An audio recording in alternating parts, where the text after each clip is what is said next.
Morning, wherever you're tuning in, listening to Willow Talk around Australia, around the world. Hads has taken this show a long way, but we're stepping up with a man now to take it to a whole nother level. The most graceful batsman I've ever seen, one of the best commentators there is as well. And he's had a big week with the Spring Carnival as well. The great man, Mark Waugh, joins us. Hello, June. Nice to see you. Thanks for coming on the show, mate. How are you going? G'day, Howie. Hads is not listening, mate. You've just... you just panned him, and that's okay. I'm happy to be here, mate. It's great to have you here. It's been amazing, the World Cup, hasn't it, mate? So many surprise results. Before we get into Australia and Afghanistan, you've seen how the Aussies are going. What have you thought about the World Cup as a whole? Because I know you will have been watching a lot of it. Well, it's been a bit of a rain-affected tournament so far, which has played havoc with both groups really, and probably affected the rhythm of a lot of teams. It's a very stop-start sort of tournament, but some of the games have been outstanding. The India-Pakistan game, for one, was an amazing game of cricket. Some of the lesser sides, there's been a few upsets, which has been great to see. Ireland and Zimbabwe winning earlier in the tournament. So overall, it's been a good tournament, but I don't think the big guns have really fired just yet in a lot of the teams. Talking about India, I'm in Adelaide at the moment, looking to tonight's game. I left the Oval the other afternoon when the Dutch had knocked off Zimbabwe, and the fans that were pouring into there for the Indian game, and then went and had some dinner, and the rain started to come, and walking back from dinner, there was an enormous roar at the Oval, and it was obviously when they came back on to play. Outside the hotel, June, because we're staying at the hotel, the beating of the drums after the game went for a couple of hours. The passion's extraordinary. What's it like when you actually play in front of an Indian audience, June? Well, it's amazing. They love their cricket. And actually all the Asian teams, all the subcontinent countries, the following they've had in this tournament's been amazing. Sri Lanka, Bangladesh, India, Pakistan, obviously as well. But, nothing beats the Indians. You know, they just turn up in droves, no matter who's playing. Especially if India, Australia are playing, but generally, they're fanatical supporters. They love the game. They're quite astute supporters as well. They know what's good and bad in the game. So, they're good followers of the game, but it's always, a great atmosphere when India are fronting up in any tournament, in any ground in the world, actually. We get, June, at the start of the tournament, you get sent a stack of audio files with the pronunciations of every player in every team, because obviously you want to get it absolutely spot on when you're commentating, as you know. And sometimes it can be tricky for all the nations to get their heads around the different descriptions of and variations of how things are pronounced. But one of my favourite pronunciations of what they used to call you and your brother in India, June, you need to tell the people of Willow Talk what they used to call you. Well, they used to call us Waugh, Mark and Steve Waugh. For some reason, they couldn't get Waugh out with Waugh. So I think we were offended the first couple of times, getting called a Waugh. But after that, we realised that was just the way they pronounced our name. So got used to being called Mark and Steve Waugh, which is okay. I love it. Hey, but all the batsmen, Kohli's been extraordinary again. He had a so-called slow patch. Why do you think he's so good? Like he's elegant like you, but his run chase work, I think he's averaging over 80 in T20 World Cups. Extraordinary numbers. What is it about him from what you see? Well, he's got everything. I mean, he's got a great skill level. You've got to have skills to be an elite player at any sport at the top level. So he's got all the skills. As a batsman, technically, he's very sound. He's very fit as well. So, he keeps running and, fitness doesn't affect him. He's quite strong for a little guy. He hits the ball very hard, hits the ball so cleanly, presents a really square, bat face to the ball. So technically extremely sound. But I think the one thing with Kohli is he's such a competitor. He hates losing. And, you can see it in his eyes when he's out there playing for India, how passionate he is about, every ball, whether it's in the field or with the bat. He's concentrating 100%. So you combine all those things, the skills, the passion, being so fit, and the will to win, and that's why you get an elite player, and he's right at the top of the pile. Yeah, he's a gun, isn't he? I was having dinner the other night, June. It's been great to meet all sorts of people on this. I was having dinner with Poms and Dirk Nannis and Ian Smith in Adelaide. Nice little Italian restaurant. You know the one across the road from the ground that we often go to during the test match. Parlamento's, wonderful spot. And we were talking about if you could transport former players into T20 cricket, who's your number one pick? And I've gone for you, June. I threw you up. No, I'm being serious now, because you could bat like no one we've seen. You bowled spin and you bowled medium, and you're a gun fielder. I think I won overall the competition. Would you have liked to play the T20 game, because you seem so beautifully suited to it? Yeah, thanks, Howie. I'll slip you a 50 later on, mate, for that for that wrap. But I would love to have played. I was unfortunately just probably 4 or 5 years too old, so we'll blame mum and dad for that one. They could have just held off the birth for a few more years, and I could have got a run in the IPL even at 40 years of age. But yeah, look, I think obviously I would have loved to have played. Being able to bat, bowl, and field, it's always handy if you can do three things. But I would say someone like Viv Richards or Ian Botham, would be great players, great T20 players. Kapil Dev from India, those sorts of guys who could hit the ball, who could field, and obviously bowl a bit. To me, they're the guys that you want in your team. So. You can't compare eras, especially different formats. But I would love to have played, no doubt about it. Geez, Viv's a good shout, isn't he? Because obviously the batting, but then he bowled those little dart off spinners, and then he could throw the stumps down. Viv's a good call. In fact, you might have taken yourself off the top run. That's all right. I'll allow that if Viv's going to take my spot, but I could probably bowl a bit better than Viv. So, I've got one thing up on him anyway, not the batting. Maybe the fielding 50-50, but definitely not the batting. Oh, I'd love to see that. I'd love to see you and Viv playing together in a T20 game. Hey, what have you thought of the Aussies? It was an unusual build-up. You and I did the games in Canberra where they were changing around the order at the top and people were scratching their heads. How have you seen their form in the tournament?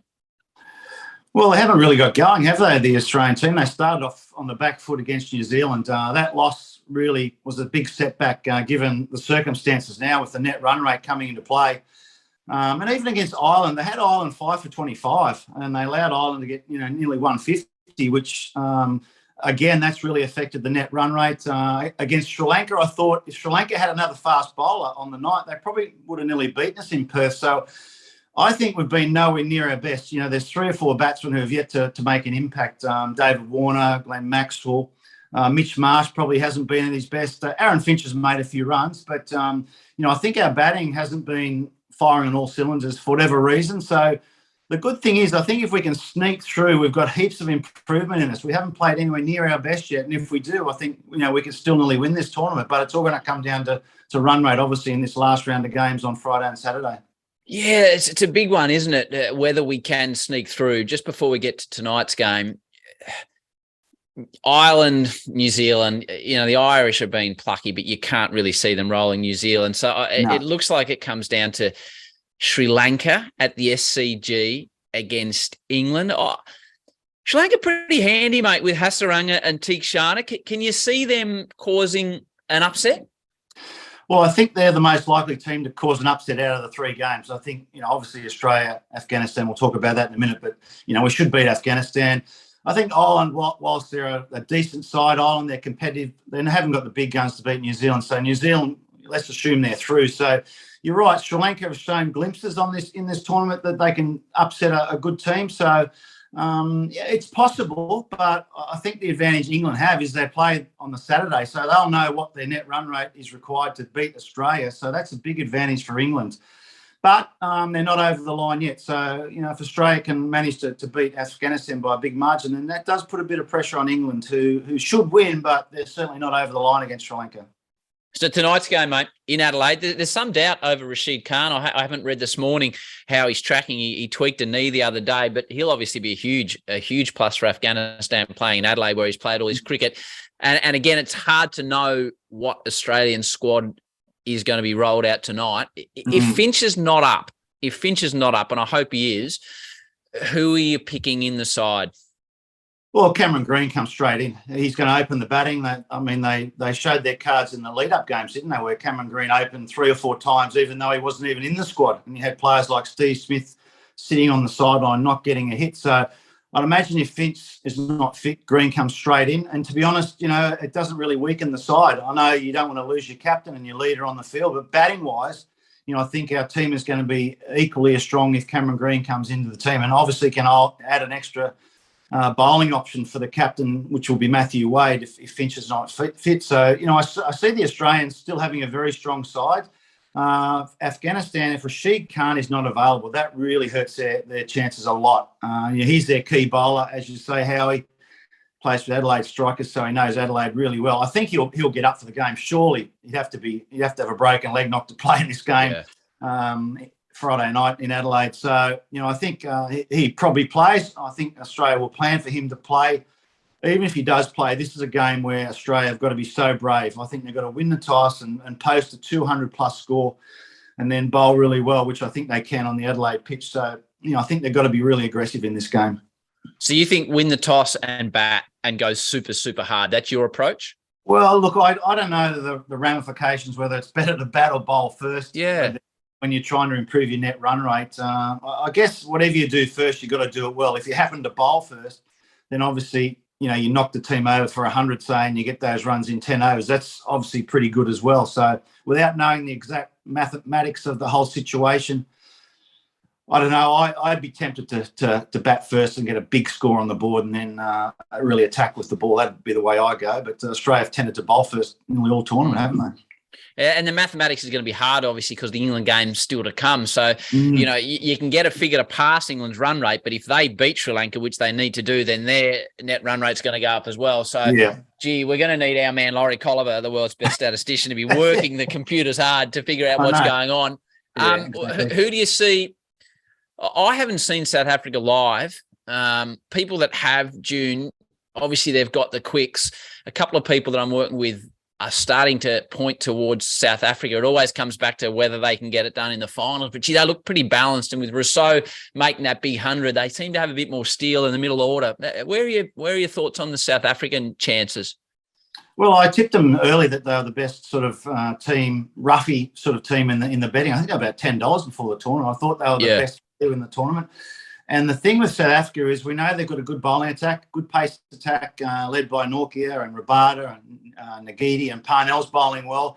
But the thing with South Africa, which has really got them over the line and got them playing well, is Quinton de Kock's form. Now, he's a fantastic player, Quinton de Kock, but he's been a bit out of touch before this tournament. But he's been on fire with the bat. I think he's striking at nearly 200 in the tournament. So his work in the power play with the bat has really set South Africa up. And then you got Rousseau's made 100, David Miller played beautifully at times as well. Aidan Markram with the bat.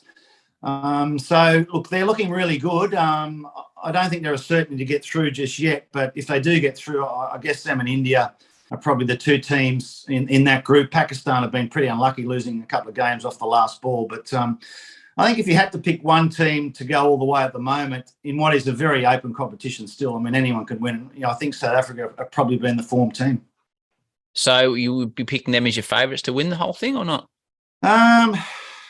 Yeah, probably. Okay. At this stage, but you know what it's like. It only takes 3 or 4 bad overs or good overs with the bat or the ball, and the game's won or lost. So, I still think it's very open. New Zealand are playing well. England, Australia, if either of them get through, there are a big chance of still winning the tournament. So at the moment, South Africa being the form team, but anything can happen from this stage.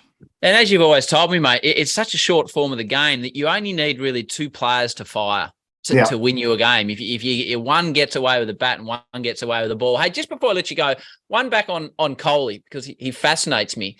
And you've got a good a cricket brain as anyone I've had the privilege to work with. Virat Kohli comes out to bat. How are you bowling to him? Like, what are you doing to try and restrain him or get him early? Well, I mean, if it was a test match, you sort of just bowl your top of off stump, hit the deck, and, sometimes you can fiddle outside off stump and nick off. So, if the conditions were a bit of swing and a bit of seam, which we've seen in a few of these pitches and games, there has been a bit there for the fast bowler. So initially, I'd actually try and nick him off and try and get him out, either caught at slip. You can maybe put a slip in or a floater or caught behind. And then, it's just, I guess, a matter of, thinking on your feet. I think as a bowler against a good player, you've really got to think on your feet. And it all depends on the conditions. If there's a big boundary or a small boundary, you obviously want to try and get them to hit to the big boundary, all those sorts of things. So any good player, try and make it difficult for them to hit their boundaries. I think if you can restrict them to 1s and 2s, that's obviously the ideal scenario. So don't give them any easy balls. Maybe the odd bouncer, because the pull shot and hook shots, any good player can top edge one. So that's always up your sleeve if you're a good quick bowler. But generally speaking, he takes a bit of time to get into his innings. So if you can tie the batsman up at the other end, it puts a bit more pressure on him to actually score a bit quicker early on. So all those things are an option for a bowling team. Love it. As we let you go, Kim, got any runners on Saturday? Got anything for us for today, which is Friday or Saturday, or not? Saturday we've got nothing in town or at Flemington, but we've got a horse, Wyong, on the home track on Saturday. Horse called Bethencourt, a big grey horse. He's a lovely horse, resuming from a spell. It's like a special series race at Wyong, so he should be hard to beat at Wyong. I think race 7 on Saturday at Wyong. So there's one sort of left field for you, Howard, to have your dollar each way on. That's me. You know me well. Have you had any luck during the carnival or not? She's obviously been a wet track down there at Flemington. It has, yeah. I backed a few winners on Cup Day. I didn't back the Cup winner, but I backed a couple of late in the program. A horse called Larkspur Run and a horse called Graham Begg's Sprinter in the last race. Started with a V. They were both about $15 and both got the cash. So we've got a bit of spending money, Howie. When we catch up again, we'll go out for a good feed, and I'll shout you a bottle of red wine. I know you're a big drinker. Not. Yeah, you and me. To be fair, it's not our strong point. When do I see you next? Are you doing the one dayers versus England after this World Cup? Yes, I am, mate. Yeah. I'll see you then. And you'll be sneaking into a bit of Triple M cricket commentary as well during those, I presume. I know. Geez, we've got a big roster on that Triple M commentary in that booth in all those games. Yeah, plenty of South Australians. I was looking at the roster the other day, and then we've got Brian Lara, of course, and Beefy Botham coming over. Is there anyone else? Any South Africans we can slip in there? I didn't get past BC Lara. When I saw Lara was in, I thought that's a pretty good signing by Triple M. They're obviously shelling out a bit more cash than comes our way, June. It's chipped into our little draft, our little money in the draft there. They've blown out the salary cap with Lara, I think. Yeah, exactly. Yeah. So anyway, we'll do our best, but looking forward to it actually. All right, mate. I look forward to seeing you in person. Thanks for having a chat on Willow Talk, and let's keep our fingers crossed for the Aussies. Good on you, June. Right on, mate.